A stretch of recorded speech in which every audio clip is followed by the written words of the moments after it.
Welcome to the Writing Center workshop on research and annotated bibliographies. So I'm going to lay out what we're doing today in this workshop. My goal is for y'all to get a better sense of what an annotated bibliography is and how you should go about constructing a research annotated bibliography. If at any point you need clear explanations or you need some time to think, please push that pause button and stop the recording and then play it back at your leisure.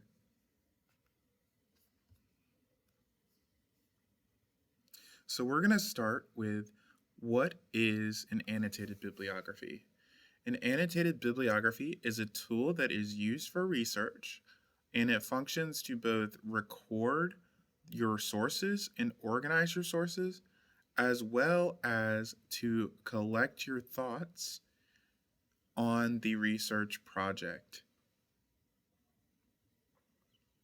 So as it says right here, it's both a form of research documentation and also a form of research organization.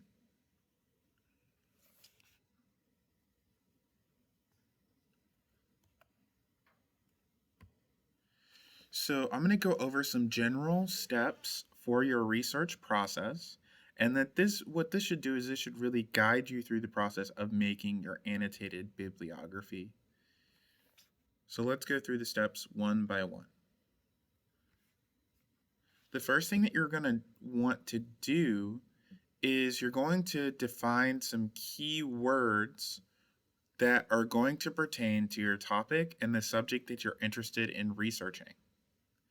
So make sure that you define your keywords in advance, and then you're going to enter those in a database and then search for your articles there, or you're going to use Google Scholar. The next step is you're going to make some very informal notes.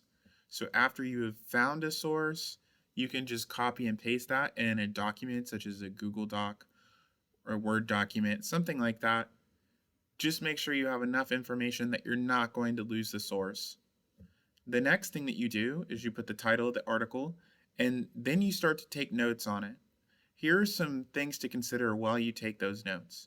So the notes should both be on a summary, or the most important part of the source, and it should also include how you're going to use the source. I say to do both of these things not because it's required, but because it will help you and it will make for effective research. If you're going to do this assignment, really take the time to make it useful to yourself to do it, and don't just walk through the motions of the assignment, but let this be a project that helps you with your research and that helps you with your writing.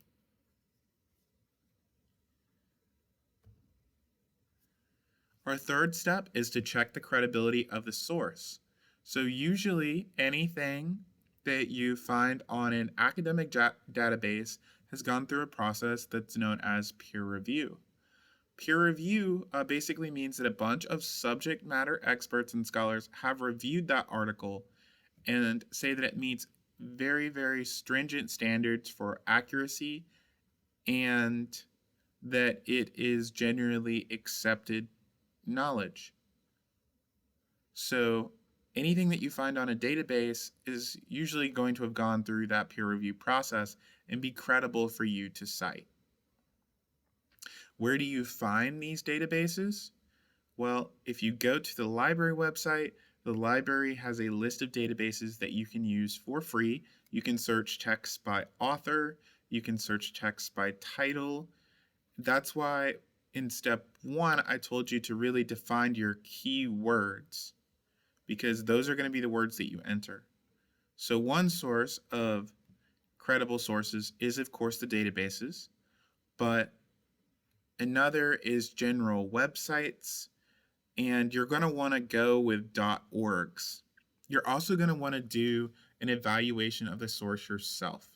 You're going to want to stop and say, does this look credible?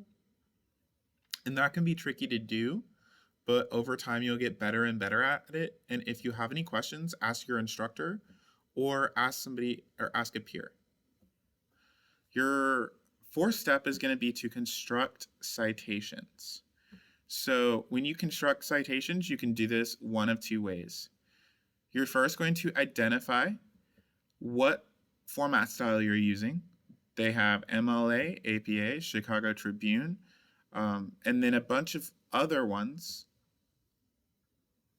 So make sure that you have a citation style and that your citation style matches the citation style on your assignment.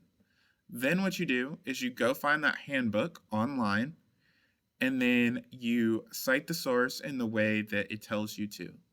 If you're working in MLA, what you can do is you can go to purdueowl.com and then you can go to MLA citations.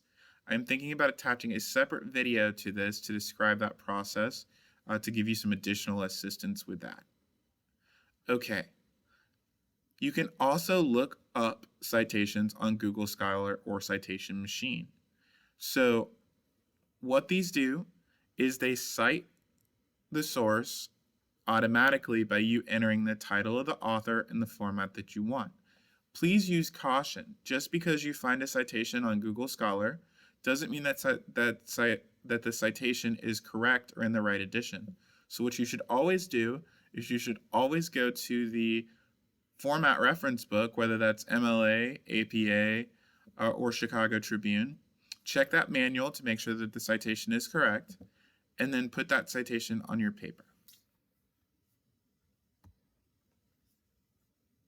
So once you have constructed all your citations, you're making sure you follow the formatting guidelines for the assignment. So you can go to Purdue OWL and then go to the Annotated Bibliography section to see how they are formatting the Annotated Bibliography.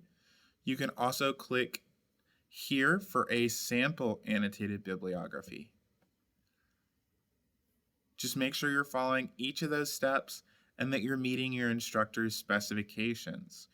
I know that for MLA, the Annotated Bibliography uses something that's called a hanging indent, and that's a little bit different than what you're used to, and I'm going to talk about that on the next slide. So these annotated bibliographies, depending on the citation style, can have kind of quirky formats. So just make sure that you're following those formats correctly. So your last step is going to be to check with your instructor an assignment rubric. I say this because all annotated bibliographies are different. Okay, the first thing that comes to mind is the annotations could serve different purposes. And those purposes are going to depend on what your instructor wants you to do with the annotations. Do they want you to summarize the article that you read? Do they want you to tell them how you're going to use it? Do they want you to do both? You just don't know until you check in with your instructor or you check in with your assignment rubric. So there could always be additional instructions such as number and types of sources, the citation style you're using, etc. Just really make sure that you have a firm grasp of what it is that you're supposed to be doing and that you've met those assignment specifications. Last but not least, I wanted to kind of go through what an annotated bibliography may look like. So you notice for this annotated bibliography, the student had to state their research purpose, and then the student had to construct annotations for each of the sources. So I talked previously about a hanging indent, and if you look at the second citation, that gives you a really good idea of what the hanging indent is. Okay, that's how they look, and you're going to want to Google in Word how you do a hanging indent so you can meet the assignment specifications. All right, so that is a very, very broad overview of the research steps in the research process and in constructing your annotated bibliography. I do hope this was helpful, and I can't wait to assist you further at the Northwest Writing Center. Just make an appointment, and me and my consultants will help you out.